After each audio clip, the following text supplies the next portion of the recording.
Hey guys, welcome back to my channel. Welcome back to another video, virtual hug. As you can see by the title, today we're going to be talking about MERAB. Y'all already know the window's open, got a little sweater on, I'm hot, a little cold shoulder, but it's hot. And if you hear noise, bear with me. As you can see, people driving motorcycles in February, so I don't know. So yes, MERAB, let's just jump right into it. Lord, I ask that you come into this video. I ask that it be all of you and none of me. May the eyes that need to see it, and may the ears that need to hear it in Jesus' mighty name. MERAB. Her father manipulated the circumstances of her life to serve his own political agenda. MERAB was born 3,000 years too soon.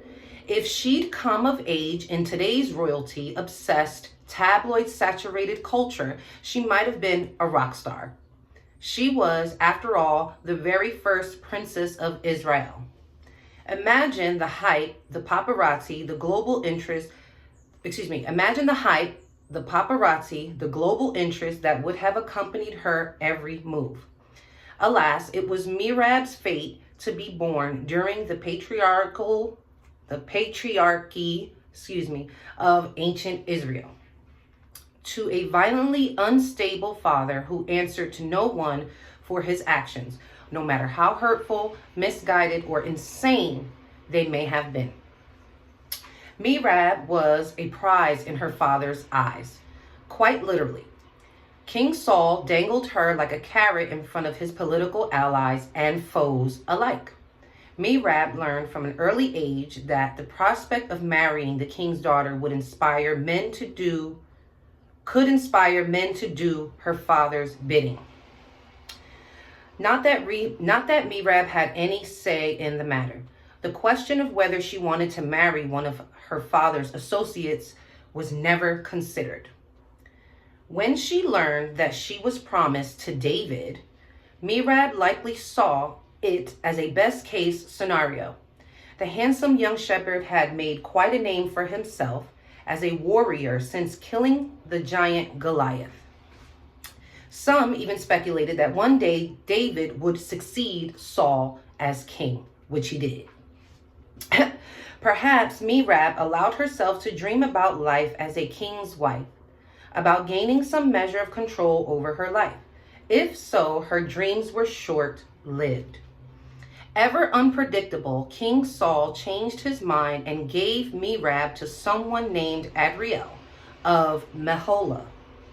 And while MERAB raised a family in relative obscurity, her young sister Micaiah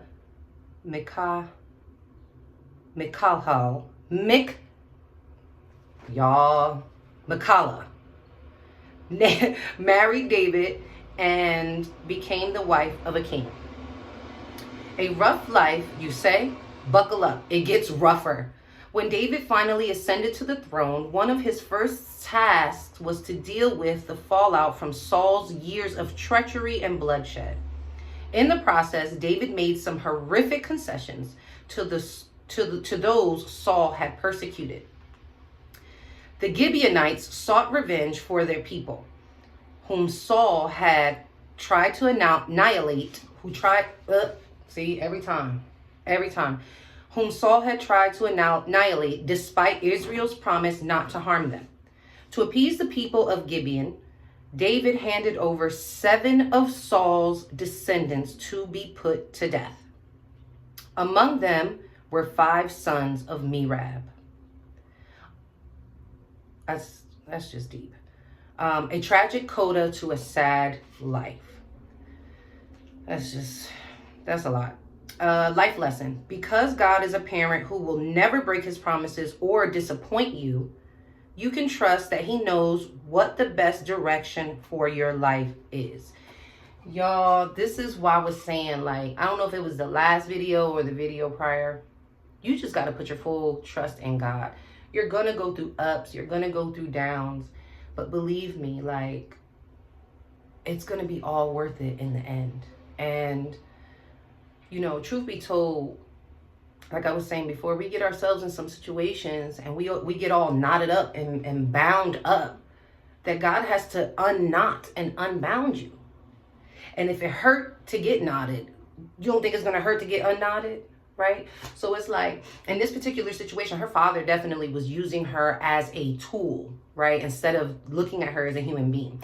And the crazy thing about it is, maybe, you know, it was, I don't want to say maybe, it was for her good, because essentially, I think it's in, let me see, 1 Samuel 17:25, it speaks about how David kind of like second guessed Saul and was like, do I even deserve to marry her? Like, she's a princess, like the first princess of Israel. And like, he just felt like he felt like he wasn't worthy, even though he had slain Goliath. Right? Go figure that one. So I'm assuming, this is an assumption. I'm assuming since David did say something to Saul, Saul changed his mind and was like, all right, well, if you don't want her, I'm going to give you the other one. And truth be told, who's to say that MERAB would have even be able to withstand being the wife of David? Because David had many wives. And the way that women are built nowadays, or back day, or just period, some women can't take that. Some women just, you know, I don't think anyone should have to take that, right? But back in the day, it was kings had many wives, right? So who's to say she would have even been able to handle being another wife instead of the only wife, right? And then once he did become king, he basically had to give up human sacrifices to appease the people because of what the father did. So who's to say that if he wouldn't have married her, or if he would have married her, he would have ended up sacrificing her? And sadly said, but truth be told, she had children, and in having those children, and again, I know this may sound a little grim and dark, but it is what it is. David was able to bring peace to a nation by sacrificing 5 of her children, which were descendants of the king. And even though that may seem very horrific and very like, oh my goodness, like what's going on, right? Who's to say that one of those boys, or I don't know if they were all boys, yeah, they said sons. Who's to say one of those boys wouldn't have grown up and tried to take David out, or start a new wave, or not a new wave, but try to pick up, basically what I'm trying to say is, what if one of the sons would have tried to pick up where their grandfather left off, right? If they would have felt entitled to, right? So, excuse me. So, at the end of the day, no matter what the situation looks like, you got to give it to God. And, you know, when you start asking God to, this is a side note, because again, we're always on a story, but sometimes God downloads things to me as I'm talking with y'all, right? And so it's like, you never know if the trial you're going through is God ordained. Like, I don't know how to explain that so much, but we give too much power to the enemy. We're always saying, oh, the devil's attacking me, and the devil this and that. What if God is trying to fix you, and you have to go through this pain in order to be fixed? So I'm pretty sure, look, MERAB went through her father using her as a tool. Then she was promised to David, got that snatched from her, because I'm pretty sure as soon as, you know, she found out she was promised to David, she was probably like, okay, finally I'm gonna be a king's wife, because it was already said that it was speculated that he was to succeed his father. So she probably thought she was going to get some of that freedom back, right?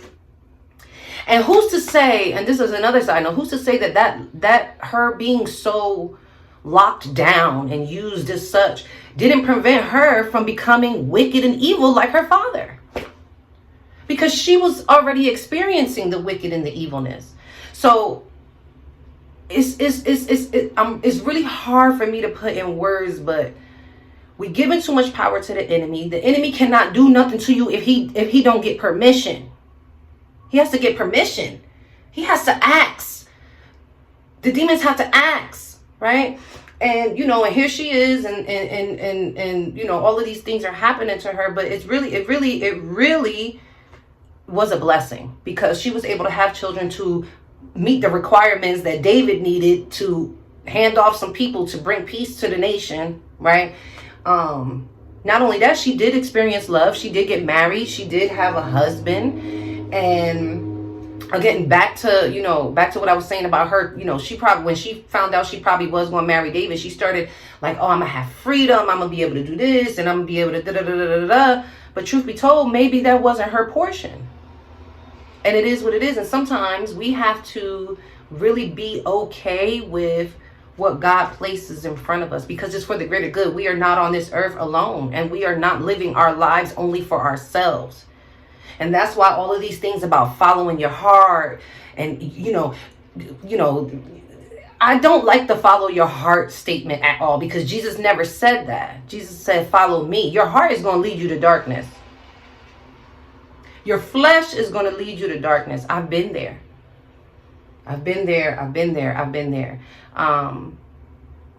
There's so much that I can say, but I don't want to get too in depth, right? Because I really, truly like to respect everyone's privacy, right? So I got stories, but I don't know if my husband would like for me to share some stories, So at the end of the day, we have to be okay with God saying no to us.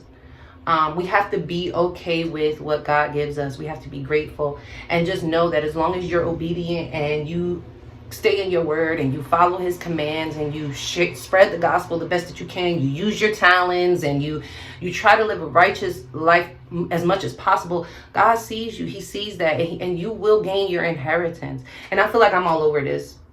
I'm all over the place with this, but this one is a little hard for me, because it's like, man, she just been through turmoil, and just like, it just doesn't seem like she ever had happiness, and right now with my little journey of not smoking the reefer, I'll be feeling like, am I ever going to gain my happiness back, right? And I am slowly, but I'm definitely learning how to be me again without it. And although I do know that the herb was placed on earth for a reason, but the Bible says every herb was used to eat. Like, it's literally in Genesis, because that's something that I struggled with for a long time. So I don't want to jump all over the place, but we have to be okay when God says no. And when you're going through something, just know that you're equipped for it. Because if you read Ecclesiastics, I don't suggest anyone start the Bible in Ecclesiastics, because you're gonna feel discouraged, right? But if you do read it, you will understand why some people in particular suffer more than others. You ever had that friend that just always going through something? Every time you talk to them, they done had a car accident. The people's going through. So it's just someone always doing something to them. Something always happens. It's really, sometimes people are designed to endure more. It is what it is. And is it fair? If it's the will of God, it's fair to me. To me, it's fair if it's the will of God, right? So again, I'm all over the place. I don't want to get too in depth with anything. But daily repentance is a must. Nobody's perfect. I believe everyone is fighting some type of demon every day. Because, baby, when I tell you, I'm over here trying my best every day to slay another one. And, it's not easy, right? But it's doable, and it's possible through God. So if God is putting you through it, he's going to get you out of it, right? And we just have to trust in him, and we just have to know that he knows what's best. We do not know his ways, but his ways are definitely better than ours. And it's not easy. It's a mind, it truly, like, just how people want to run around, manifest this and alignment that, and the new age religion.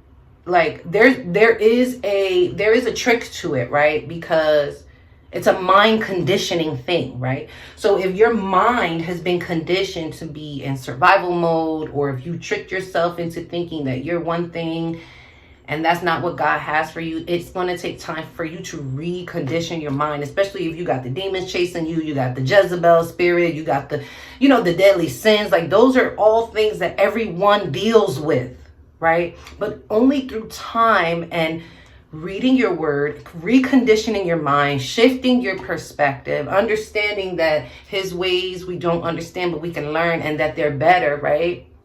You will begin to see as Christ sees. You'll be able to understand how Christ understands, and maybe not fully, right? Because I don't think anyone on earth is meant to understand and see and know all things, right? But I will say that if you spend time with him and you get to know him, the clarity will come, the understanding will come. And believe me, everything happens in the spiritual before it happens in the natural. So